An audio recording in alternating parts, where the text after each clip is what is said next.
1946, Nuremberg. Guards led Julius Streicher into the dock, heavyset, older, in a crumpled suit. The reaction came from his own row. Even other Nazi defendants shifted away. Hermann Göring moved first, pulling distance between himself and Streicher. Göring had commanded the German Air Force. The rank gap made the gesture visible inside the dock. Albert Speer later called the experience of sitting near Streicher physically unpleasant. Rudolf Hess avoided being seen in conversation with him. That gesture mattered because this was not a neutral audience. The International Military Tribunal heard the case across 1945 and 1946. The men beside Streicher sat under their own indictments for crimes against humanity. They were not outsiders. Still, Streicher marked a limit even inside that dock. No uniform command, no camp office. The judges were looking at a propagandist, not a battlefield commander. Streicher had not been a general, and he had not run a concentration camp. He had not signed deportation orders either. His role ran through public words, texts, speeches, repeated hatred. At Nuremberg, that became the case. The tribunal found Julius Streicher guilty of crimes against humanity. The conviction rested almost entirely on what he had written and said. Words became evidence. That evidence led back inside the Nazi leadership, not only to the courtroom after defeat. Around Hitler, senior figures came to see Julius Streicher as a burden, a criminal, a public disgrace. His military contacts, propaganda allies, and party rivals no longer treated him as useful company. Then the SS examined him. The inquiry found serious misconduct, and the Nazi Party removed his administrative authority. That should have ended his place near power. It did not. Hitler kept the connection alive, even after the party had cut away Streicher's official control. So the question narrowed: why protect this man? The answer sits in what Hitler valued around him: early loyalty, public hatred, and political usefulness. Even after the SS inquiry and the loss of office, Hitler never fully cast Streicher out. That protection had a price. To see it, the record moves back to 1885. Julius Streicher was born in a small Bavarian village, the son of a schoolteacher. The place offered no grand origin story, and his early path stayed ordinary. He trained as a teacher himself and worked in elementary schools before the war. Then came the First World War. Streicher later described personal courage under fire, claimed he led men with distinction, and attached himself to the Iron Cross First Class. The medal mattered. In the German Empire, that class was a visible frontline award, not a private memory. The later SS inquiry checked that image against documents and found the seams. The result was thin. Investigators concluded that Streicher had invented or inflated much of his war record. The Iron Cross story came under doubt, and key combat episodes did not hold together. The war hero was mostly self-made. The invented soldier did not vanish.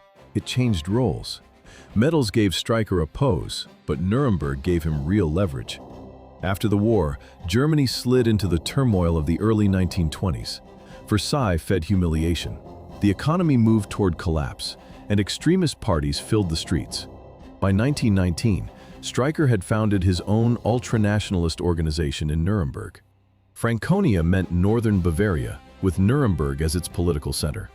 His group pushed conspiracy claims and open anti-Semitic agitation. He was not isolated. He had followers.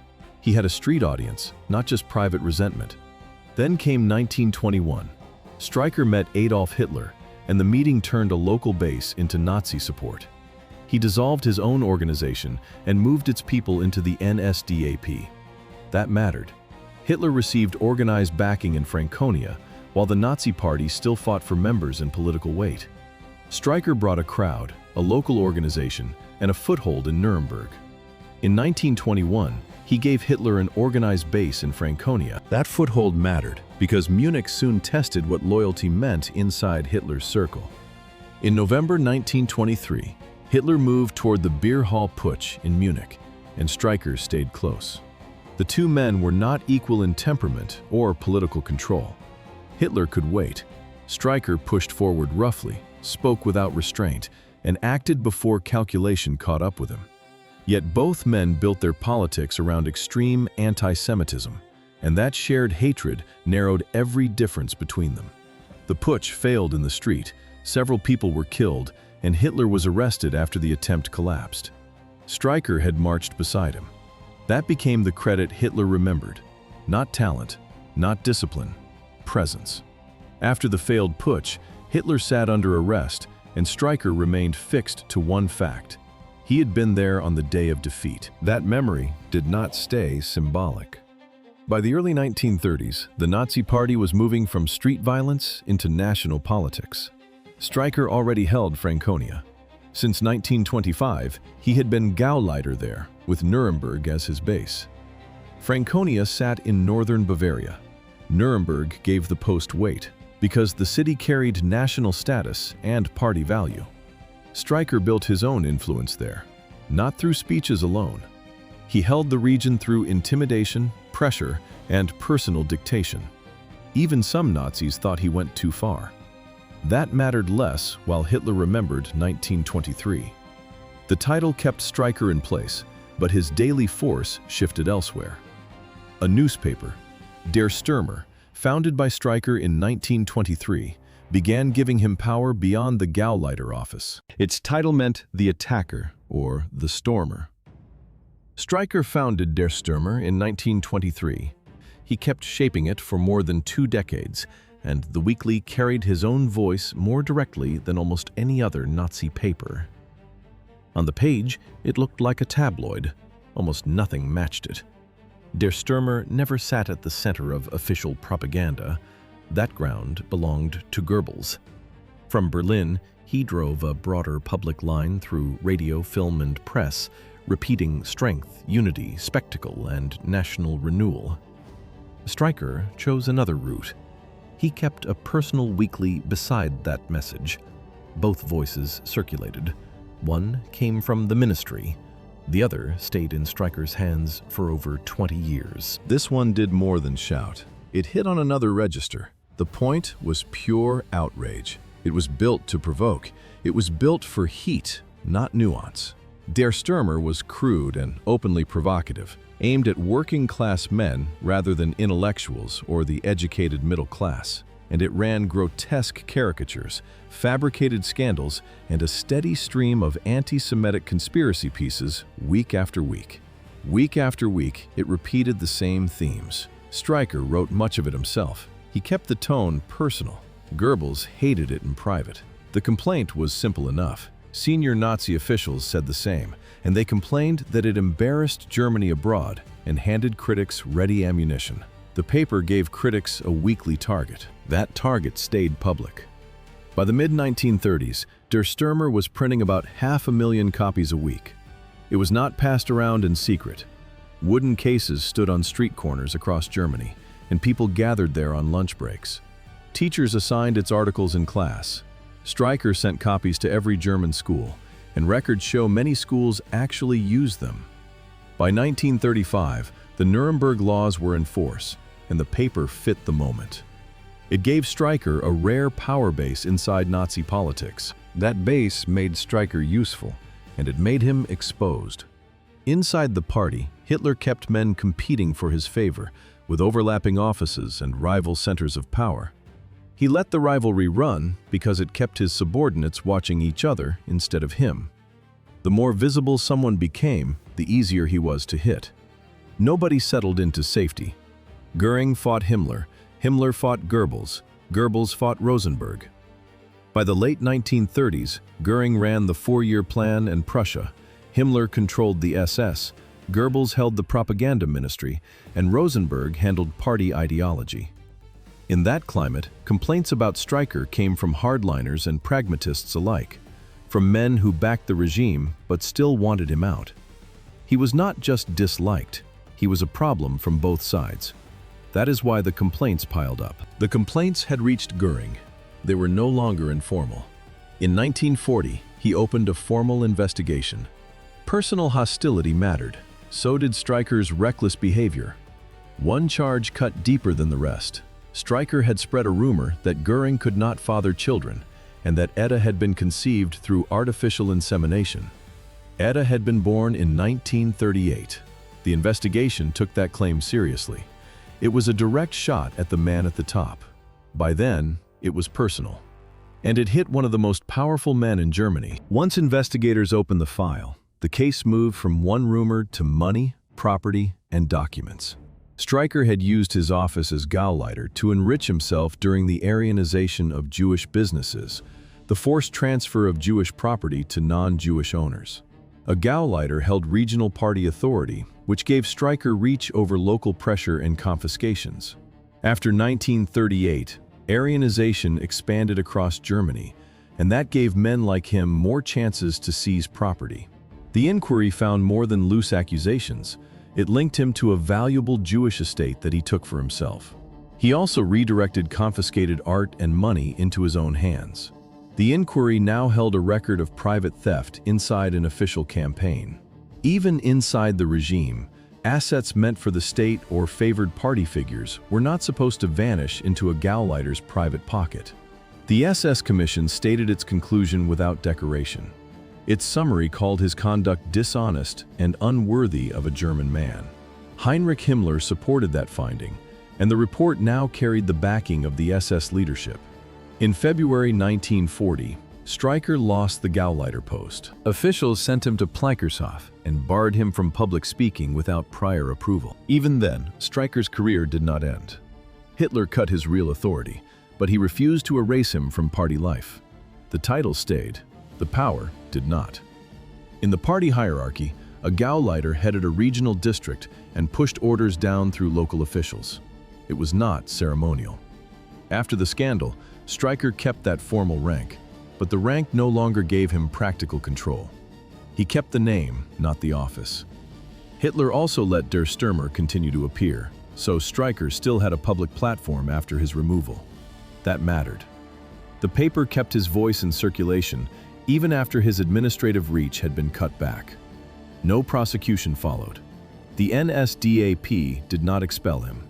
Some party men had wanted full public ruin, but Hitler stopped at a narrow demotion inside party limits.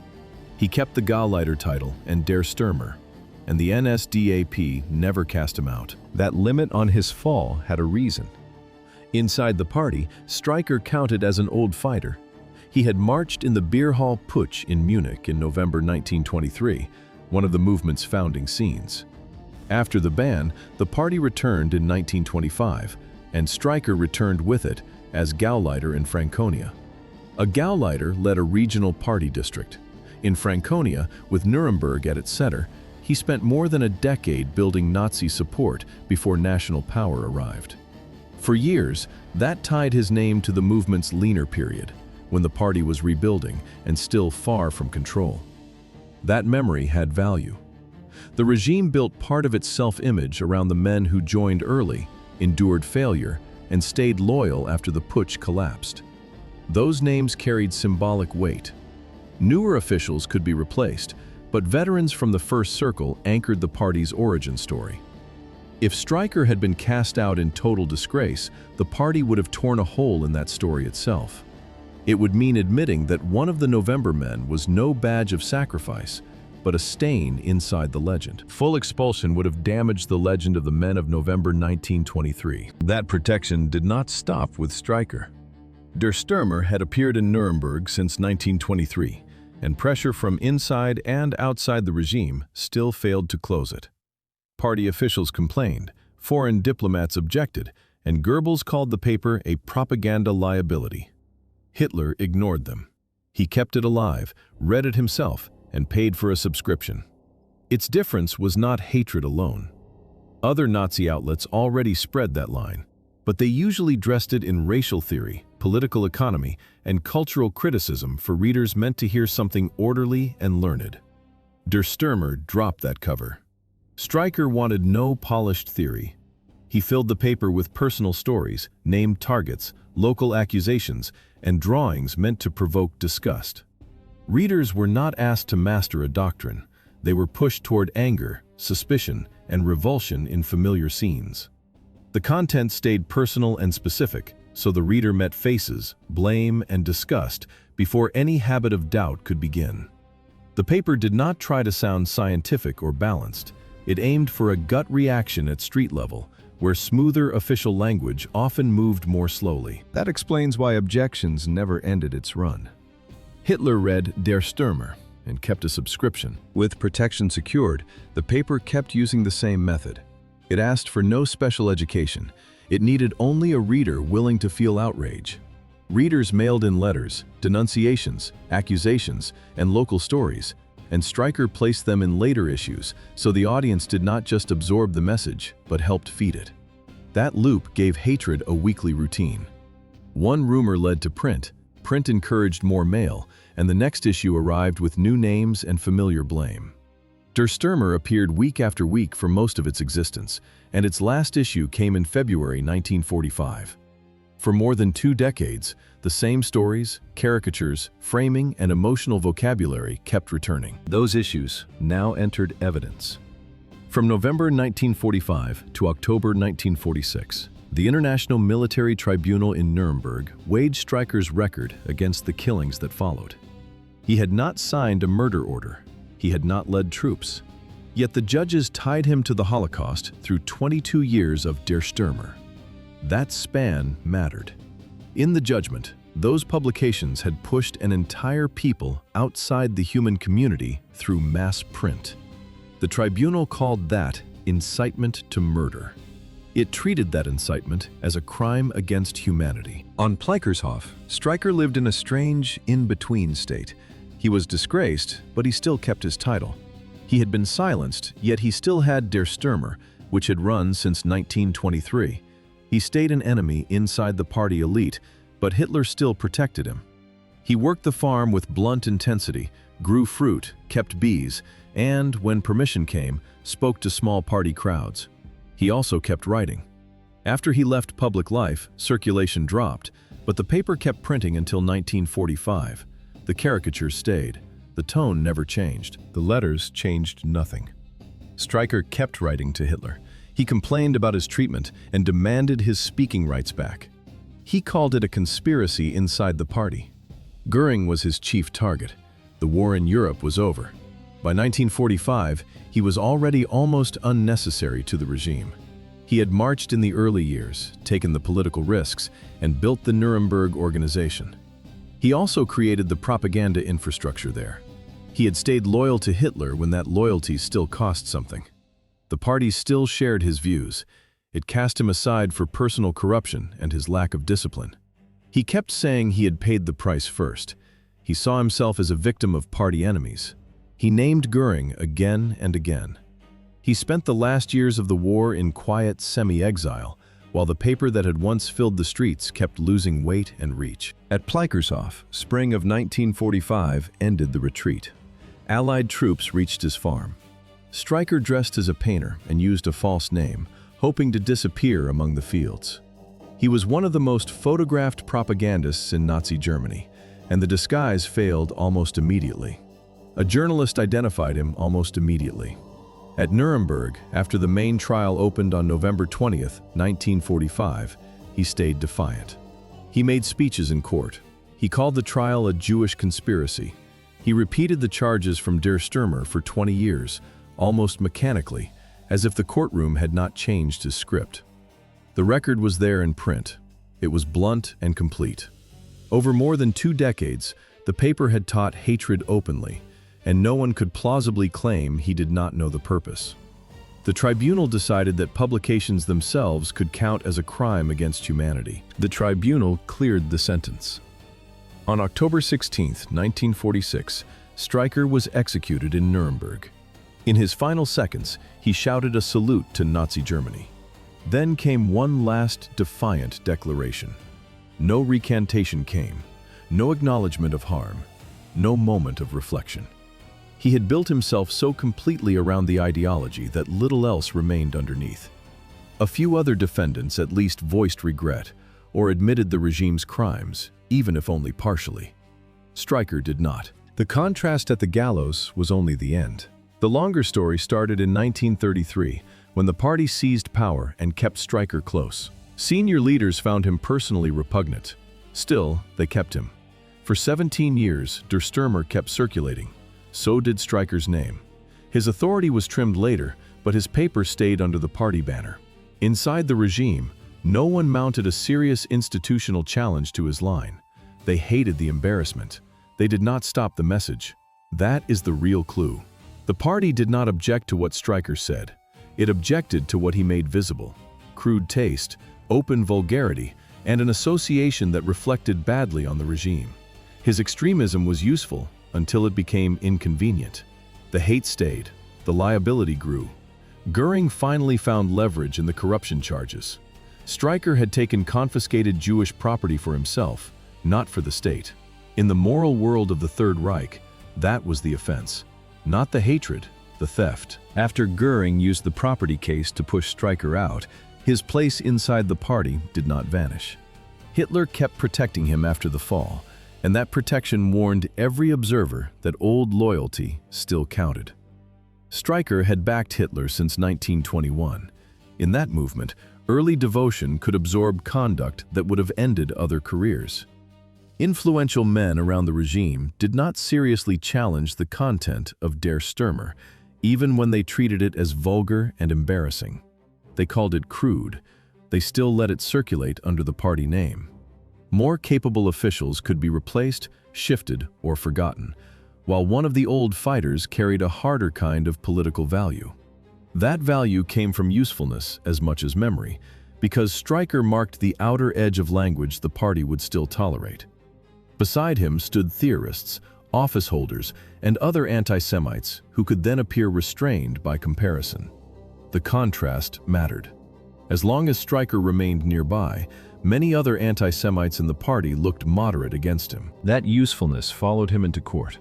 At Nuremberg, the judges treated Streicher's place inside the regime as a legal question, not a political curiosity. They understood what his extremity had done for the party. In the dock, that old role became evidence. His paper was Der Stürmer. Cheap paper carried his words week after week, year after year, for 22 years. Around him sat men who had commanded armies, run ministries, and signed orders with consequences far beyond one newspaper office. Streicher sat beside them because the court counted publication too.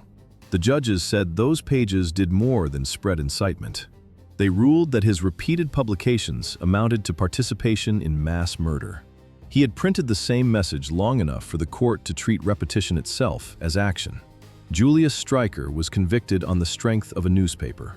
At Nuremberg, 22 years of printed pages became proof of his part in mass murder.